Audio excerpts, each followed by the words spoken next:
This is Crenshaw, Briggs, and VT. We want the touchdown. We not trying to go for 3. And it's best if you get up out the street, cause them bulls out the pen and they about to stampede. So earlier, okay, in the podcast, one of our listeners, Benji, he was coming with some great questions, great, everything he was saying was pretty good. And he said that Will Anderson will open up the other side for Jonathan, and you said he could have A+ sats, and this also a contract year for him. So Right. my question to you, he had, say for instance, he have 10 sacks. Yeah. Would that stop you from going defensive end in the first 2 rounds and just taking, let Jonathan be the other guy, or what? I see Matt shaking his head over here. So here's the thing. It depends. First of all, it depends who's there. Like if there's a quote unquote generational talent like that you can put on someone the opposite of Anderson, I don't think that changes it. But I don't think that will end up being our biggest priority. I think receiver and defensive tackle are going to be our biggest priorities. And so it's not just about, I'm sorry? I said linebacker, but yeah, go ahead. Yes. I mean, we definitely need depth on linebacker, right, as well. But I'm talking like, as far as a starting position, like we particularly defensive tackle more than linebacker, because of that run game, right? That run game first is defensive tackle first, right? Mm-hmm. And that's been our biggest issue. Could be an issue this season. That's what I think. I'm more about the defensive tackle than the linebacker. I could be wrong, but I also think receiver. So I think those 2 positions are more important than defensive end. We have a lot of rotational guys. Like, right, we've got Ali Gay, Dylan Thornton, Jerry Hughes, Jonathan Gannard. We've got 4 guys we can rotate, but we're really, really thin on defensive tackles. And obviously, we need a real wide receiver 1. I think that one of the things that you're going to see this season is that CJ Stroud's going to throw a bunch of dimes, and it's going to get and we're going to have drop passes, and people are going to be bitching about it, and I will definitely be bitching about it, that our receivers aren't making those catches because they simply aren't at the level that we need them to be. So I think that's the reason why. It's not because Jonathan Gannard's killing, it's because, and I do think he can kill it, but it's because we have just bigger needs. Which linebacker, Matt, outside or inside?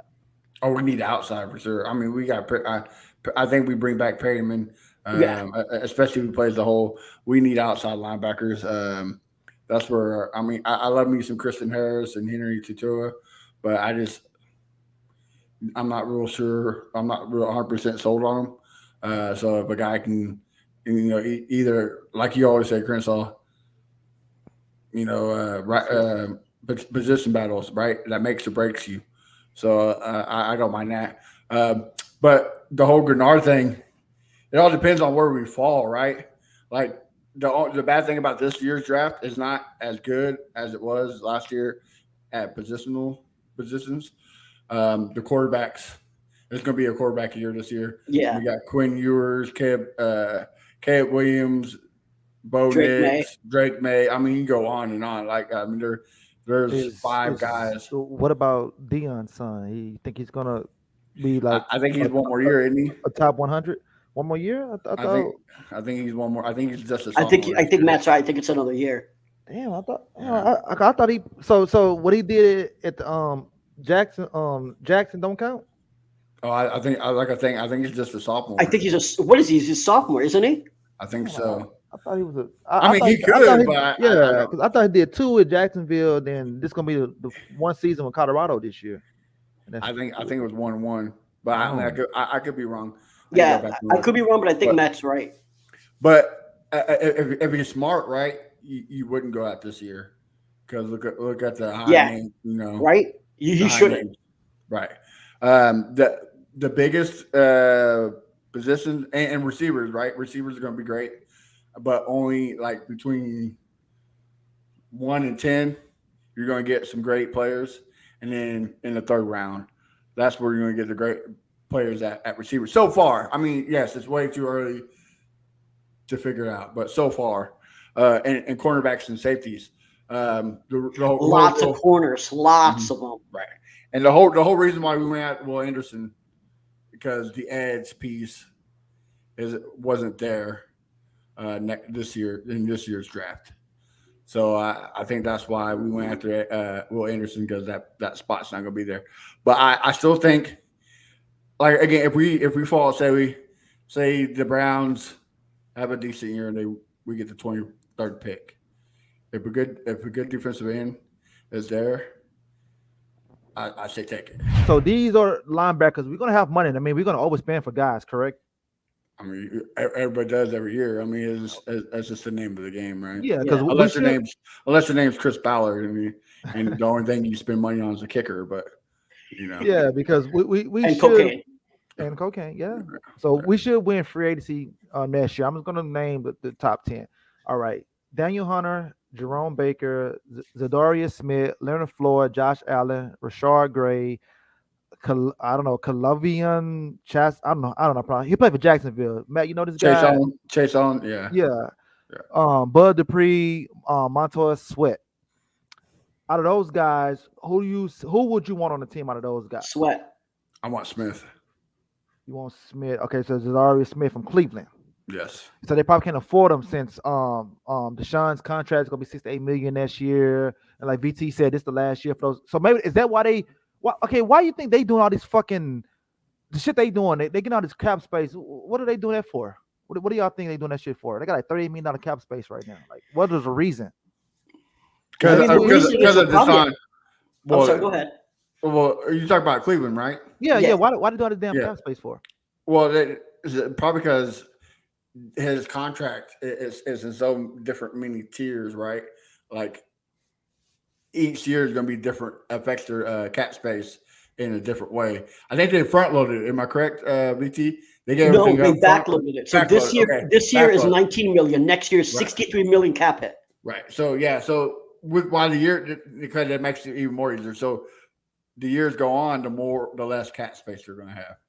So that's why it seems like they have money, but they really don't. Like, if you're trying to plan for the future in Cleveland, you can't.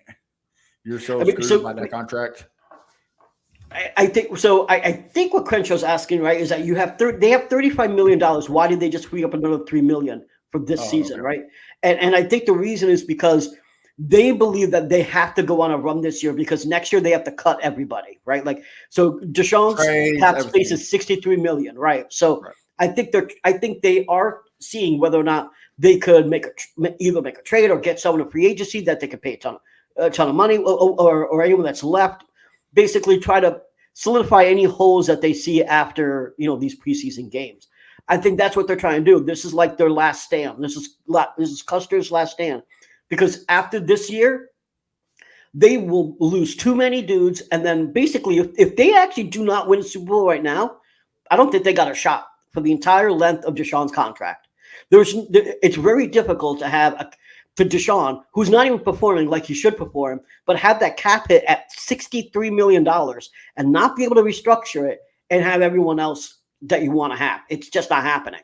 So basically, he's going to be damn near in the same situation he was in when he left here with that team because of his contract, right?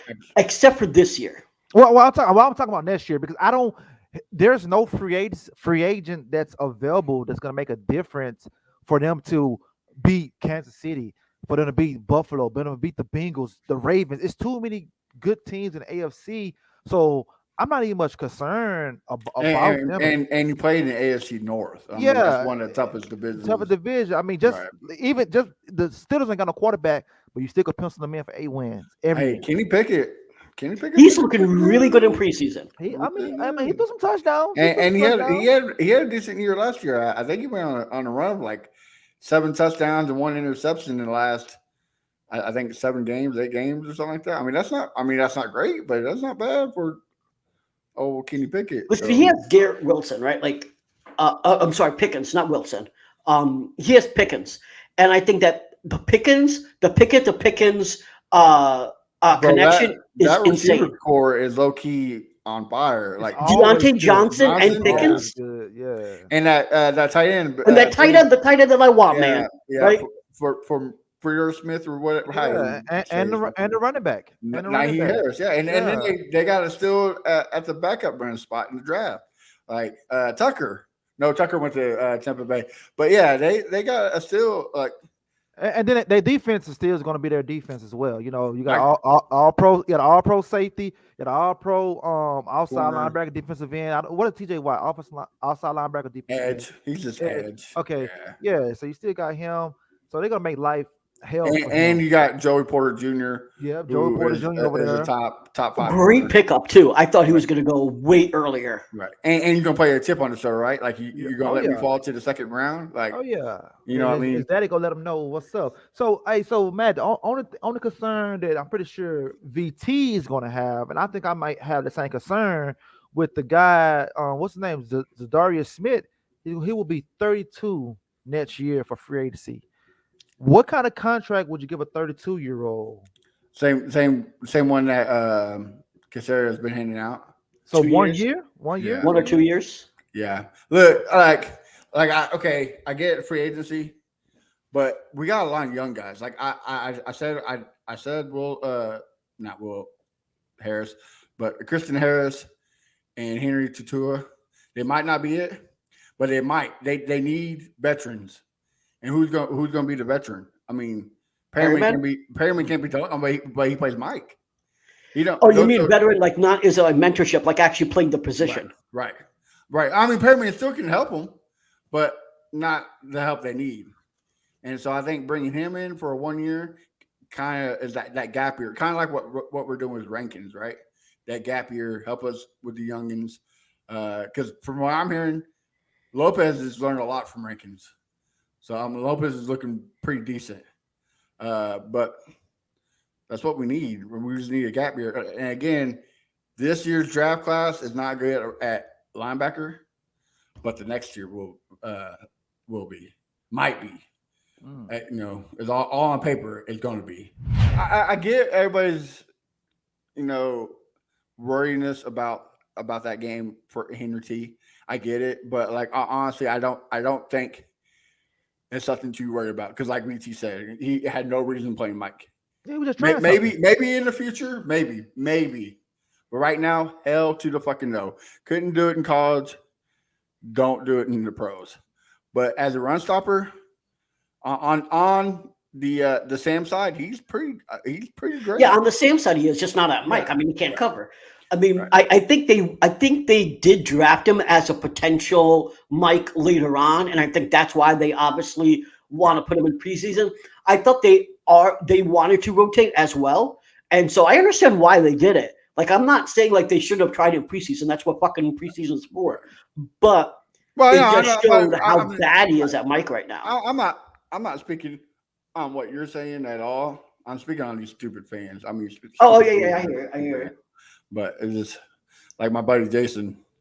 I love you, bud. If you ever watch this, but you're an idiot. He's ready to hit the eject button, and he thinks that we shouldn't have traded up for Will Anderson. He thinks we should have drafted Will Anderson number 2 and take the best player available at 12 and not do CJ this way another year with Mills.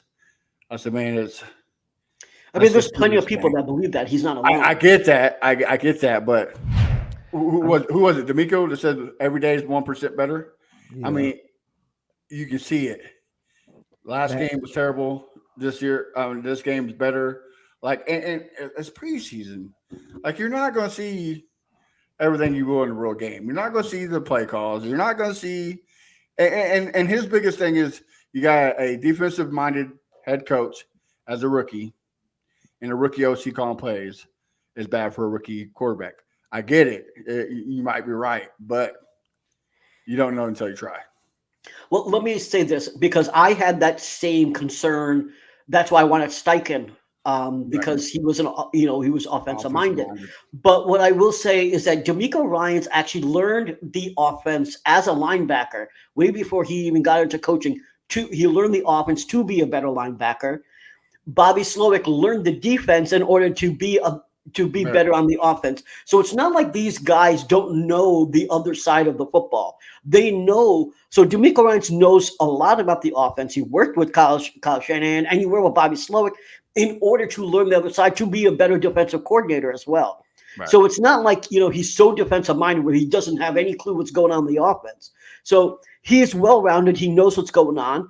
And then he obviously got assistant. We got 2 assistants and a quarterback coach that are going to assist him in that process. So like we have the talent, obviously, yes, they're rookies, but we have basically seniors, right? I'm going to call them seniors instead of rookies or veterans, I guess I should say.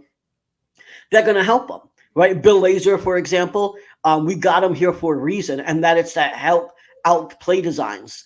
And so I think, listen, shit's going to jive. It's just a matter of when. Was that going to hit week 8? Is it going to hit week 3? Like that is the main question because we've got everything. We've made the right decisions on the staff as far as I'm concerned. Right. The only question mark I ever had was Matt Burke, right? And that's on the defensive side. And DeMeco Ryans going to be calling the defensive plays anyway. So at the end of the day, it doesn't matter. And I think he brought me in just for, like you're saying, a veteran presence, right? I mean, even if it's not a good presence, it's a veteran presence, or helps them out. I think he brought him in particularly for game time management because that's what. That's what I'm saying. It's for that veteran, for help him out with the stuff he's not too sure about, right? His title when he was in New York was literally assistant game time management or some shit like that. Like literally, that was his job. Right. So like. Yeah.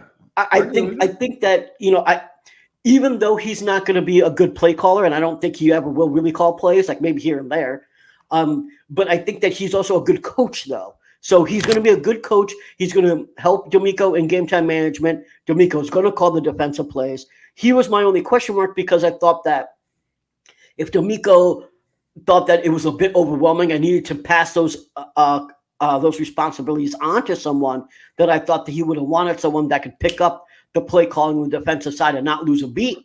But you know what? DeMeco Ryans is the defensive genius anyway, so let him call the fucking plays. Well, in an ideal world, if Mills was at least serviceable, we would have got Will Anderson and then traded up and got Carter. And that would have been an ideal world. And oh my goodness, top 5 defense right there. Yeah, man. So and then next year, for sure you're going to get your wide receiver next year in the first round, and then whatever else after that is BPA. Just keep building the team. But we're not in an ideal world because the guy hasn't improved. But he still got his fans and they're praying on CJ's downfall. They can't wait for Sunday so they can make more jokes. Every game. Look, man, I'm gonna tell you guys something. Okay, I might have made this analogy before, but I'm gonna say it again. Okay, you guys seen Major League 2, right? The baseball movie. Yeah. Okay.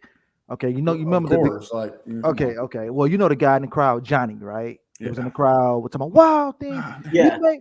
Yeah. Are they gonna blow in the playoffs? He was always negative. Always. Oh, Randy Quaid. Yeah, I got you. Yeah, Randy Quaid. Yeah. Randy Quaid. Yeah. So he was always negative. Those are the Mills guys, or the Mill sets, or whatever they call them. They're gonna be like that all year. They're the Fairweather fans, for sure. Until he actually do something, and that's what happened. Wild Thing was doing his thing, but it wasn't good enough. It wasn't good enough until he finally showed him. So then he shut the fuck up. When he shut the fuck up, he made him a believer. So CJ's got to do that. He got to make him a believer, and they're gonna shut the fuck up. But that's the thing they don't understand, Crenshaw. Like Rome wasn't built in a night. Like it's a process. Kyle saying everybody wants to go back to Kyle saying. He didn't make 3 years. He didn't make the 49ers good until 3 years. Robert Saleh is just about to make the Jets a good team, but they went out and got a Hall of Fame quarterback. Yeah, and he on year 3. Right, exactly. It's going to take more. You can't just if CJ Stroud goes out there and has 2,900 yards, 28 touchdowns, and 17 interceptions, you can't just say, oh, well, he's done. No, man. If he did that, then Peyton Manning would be Peyton Manning. Exactly. If he has that many touchdowns, I ain't complaining. I get that. I'm just saying. I just threw numbers out the review. What I'm getting from them, they say that we wasn't fair with Mills, and I always tell them, I say, bro, I gave him 20 games, and 20 Bro, games. me and you were his biggest fans. Yeah, like 20 games, that's enough to know what he's going to do. I was excited after the rookie year. Those last 6 games, like, damn, bro, out here slanging the ball like that. Yeah. Oh shit! I'm like, okay, we might got something right here. He came came in. VT was a diehard until the end of the season. I gave him so many chances. Yeah, you did.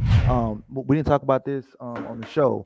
Are you guys impressed with this run game so far?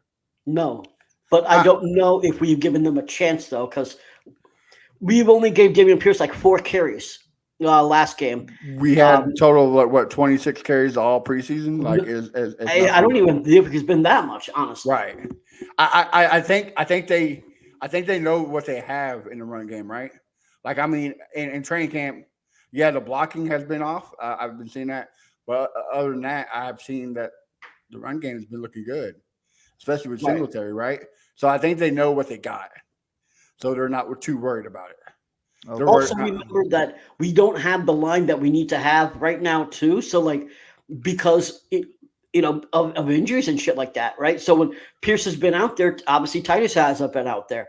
In the first game, we didn't have Tunsil out or Shaq Mason out there. So like we also didn't have the line either. So I think the run game is going to be strong, and I also don't think they're going to show all the shit that they're going to do. Like, are they actually going to show any exotic formations or anything when we're talking about the run game? No, it's just going to be like up in the middle, see what you got. Let me say this about the receivers. I think John Mechie's not going to be featured in this offense as much as people think. I think if you've seen what's going on at first, right? I think they're slow playing him because of basically, he's had 3 issues right in his career. Obviously, he had to beat cancer, but before that, he had the ACL and then a hamstring after that. And you could see him like when we're talking about just in the preseason or in camp, he's not getting a ton of reps. And I don't think they're going to be putting him out there a ton. I think he's going to be basically like a wide receiver 4. Right. I think week 8, week 9 is where you really start to see him. Because like you said, and coming back from cancer is no easy feat, right? Right. I mean, your body has to get used to it. It has to heal. So, yeah. Week 9 is probably the time where he starts taking some good reps. But I will say that I think Tank can get like a good 700 or more yards. Like I think that I do think Tank Dell is obviously going to be featured. Hopefully Nico can stay healthy and he'll be featured. I don't know if Robert Woods is going to be that dude though, because obviously Robert Woods is the X right now, and I just don't know if Nico takes his job, because that could be a big thing, right? Nico takes Robert Woods' job. And, I told you, and I know everyone laughs at me, but I think Xavier Hutchinson just moves up into that role because they like Xavier Hutchinson to be in the slot outside as well. He's playing in special teams first time in his career. That he's also playing in special teams. So I think he's versatile, and hopefully he gets more reps in the Saints game. I think he's a really good tool. And I'd like to see him actually be featured in this offense. I just don't think that a lot of people who are thinking that John Mechie is going to have like a breakout year or comeback year. I don't see it this year. I'm with you on that. They better feature him. I think the other day I asked in the chat, I was like, did he play in the game? I haven't seen nothing. And that's why I was saying all those guys kind of look alike, because if you look at it, John, Noah Brown, Nico, Woods, they all look like the same fucking receiver out there. So you got to, I really know these guys' numbers out there to figure out who is who. So right now you got Tank, Woods. What you got? You got Tank, Nico, Woods, Noah, Michi, Hutch. Those your 6 right there. Yeah, I mean that's your 5, right? The question is who's going to be that 6. But I think your 5 is right there. I think that when you say we have a lot of crossover, we do. Noah Brown, Nico Collins, are very similar, as you were saying. I agree with that. I think that Nico, though, is faster. So that's what separates Noah Brown from Nico Collins. Xavier Hutchinson, is also very similar to Noah Brown and Nico Collins, but he's not as fast. So he's slower than Nico, but he has got better. He can get better separation, though. He can get better separation than Nico, and he has better extension. But Nico can get better in contesting catches. So even though he can get separation, he wins those jump balls. So like they have some different skill sets, even though they're the same height and stuff like that in terms of speed. So there are some differences, but you're right that there are some similarities there. I just don't understand if Noah Brown and Nico Collins and Xavier Hutchinson, if they all work out, what is Robert Woods doing next year here? Right? Like I don't see a place for him next year. Yeah, he like I've been saying, he's a gap guy, right? Like you can get a guy in free agency or the draft next year. Yeah. So, well, fellas, I'm gonna have to get off here. Yeah, me too. So, me too. I'll holler at y'all later. Good episode, boys. Yeah, sure, always. Talk to you later, guys. All right. You not really in touch if you not tuning in. This is Crenshaw, Briggs, and VT. We want the touchdown. We not trying to go for 3. And it's best if you get up out the street, cause them bulls out the pen and they about to stampede.